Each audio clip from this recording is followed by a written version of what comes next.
English literature, short notes on literary terms, rhetoric, simile, onomatopoeia, metaphor, image, imagery, conceit, and allusion. Rhetoric. Rhetoric is concerned with the techniques of presenting arguments clearly, appealingly, and persuasively. It is, in its broadest sense, it is the theory and practice of eloquence, whether spoken or written, defines the rules that should manage all prose composition or speech designed to influence the judgment or the feelings of people. Therefore, it treats all matters relating to beauty or forcefulness of a style. In a narrower sense, rhetoric is concerned with the fundamental principles used in the composition of oratorical discourses, invention, arrangement, style, memory, and delivery.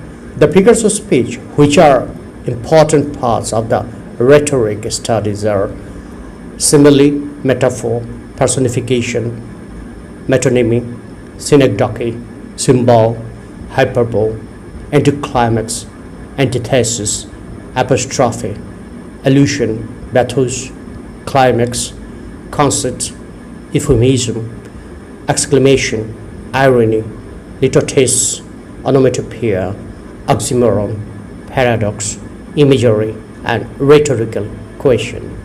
Simile. The word simile has been derived from the Latin word similis, which means like. It is thus used to establish likeness between two dissimilar things. Since it is an explicit comparison, the word like or as is used in it. For example, there is a simile in the first two lines of Wordsworth, I wandered lonely as a cloud. I wander lonely as a cloud that floats on higher vales and hills. The poet here compares a piece of floating cloud with himself. The piece of floating cloud does not have any aim. It moves slowly without any destination or purpose. The readers know these features of the cloud. By this comparison, these features of the clouds are transferred to the poet. The readers, from their knowledge of such a piece of cloud, understand the mood of the poet. In other words, the speaker was also moving slowly, aimlessly, and purposely. A simile differs from a metaphor in the sense that a metaphor is an implicit comparison, while a simile is an explicit comparison. It is used for suggestion, clarification, and charm. It helps save space and create proper mood or atmosphere required in particular context. Onomatopoeia. Onomatopoeia is a figure of speech in which meaning is suggested by sounds. Pope refers to it when in his an essay on criticism says the sound must seem an echo to the sense. Pope says that the sounds produced by the words should suggest the sense or meaning. Pope explains it in an essay on criticism with a number of examples. He says that when the sense is mild, the words should produce soft sounds like the sounds of gentle breeze or smoothly running streams. But when the intended sense is serious or hard, the words should produce the sounds like the torrent roar of the sea. In case of mild sense, according to Pope, the verse lines should move swiftly like the movement of Camellia, the swift-footed maid of Diana. But when the sense is serious, verse lines should move like the slowly moving heavy rock thrown by Ajax, the Greek warrior. Pope is of the view that the sounds produced by the lucid words and sonorous words, thus arranged according to the need of the varied senses, should have a rise and fall just like the rise and fall of Timotheus music. He also suggested that the sound should change according to the sense, just like the rise and fall of the emotion of Alexander the Great, who used to melt with love and glow with fury as the situations required. Metaphor. The word metaphor has been derived from the Greek word metaphora, which means carrying from one place to another. A metaphor, therefore, carries a meaning from one to another through a comparison. But the comparisons in all metaphorical cases remain implicit. For this reason, it is usually defined as an implicit comparison between two different things. For example, in Shakespeare's Sonnet 18, when the speaker says, "But thy eternal summer shall not fade," an implied comparison is made between eternal summer and thy, the speaker's friend. The properties of the eternal summer are warmth, brightness, beauty, procreative power, and so on, and never die. All these properties are carried over to the friend by his comparison. So that this comparison is a metaphor that suggests everlasting warmth, brightness, beauty, and proactive power. In brief, the careless, the ceaseless beauty and youth of the friend. The carrier, eternal summer, which is basically an image, is called vehicle, and the suggestion or meaning that it conveys is called tenor. Similarly, when in Donne's Good Morrow, the lover says, "Ours not it we in the seven sleepers' den," the readers understand that an implicit comparison is made between subconscious state of mind of the seven brothers who slept for 200 years and the subconscious minds of the lovers of the poem. Here the seven sleepers are the vehicle that carries the suggestion over the lovers, and the subconscious love is the tenor. Writers especially parts use metaphors to suggest several things together in a small space in a charming way. This is essential for poetry. Image.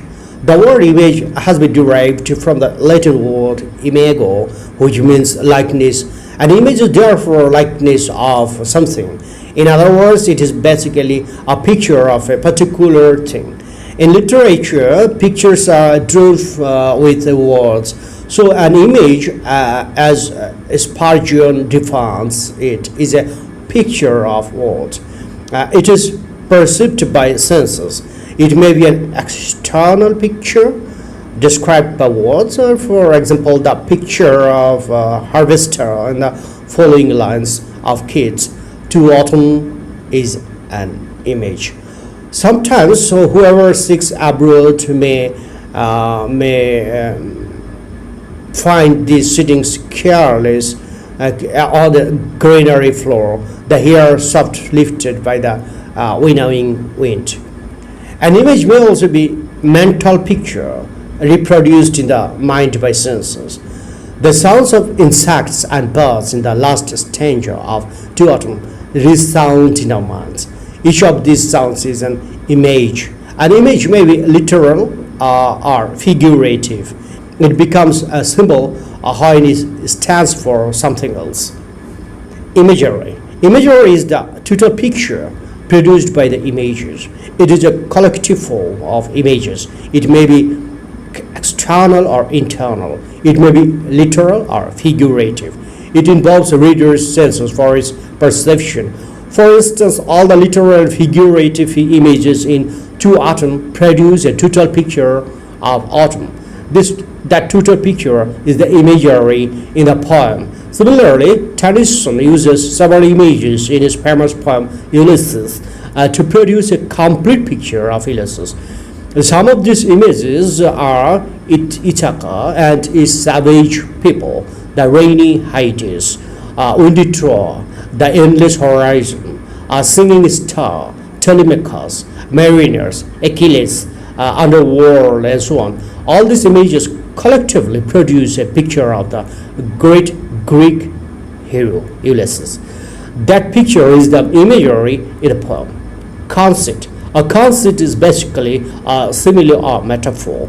Samuel Johnson defines it as a combination of dissimilar images or discovery of occult resemblance in things apparently unlike. The most heterogeneous ideas are yoked by violence. The objects compared in a conceit are often far-fetched and thought-provoking. Such a comparison is intended to create a stunning effect while conveying the meaning. In John's Good Morrow, there are several concepts. The unawareness of the lovers has been compared to the innocence of a sucking baby. Similarly, the unconscious love has been compared to a far-fetched image, the sleep of the seven sleepers. Again, the two lovers have been compared to two hemispheres and their souls' union to the union of the hemispheres, the world. It is clear that all these unusual comparisons are made between two dissimilar and far-fetched things. They produce a stunning effect that a metaphysical poem requires. Allusion. Allusion is an indirect or passing reference to another work or of art or literature, to mythical, religious, or historical events, places, or characters expected to be familiar to the reader and audience. That is why in modern literature, allusions to the Bible and Shakespeare, and in old literature, allusions to the Greek and Roman literature are common allusions in most cases, clarify and intensify a subject through suggestion and connotation, evoking emotion and establishing mood.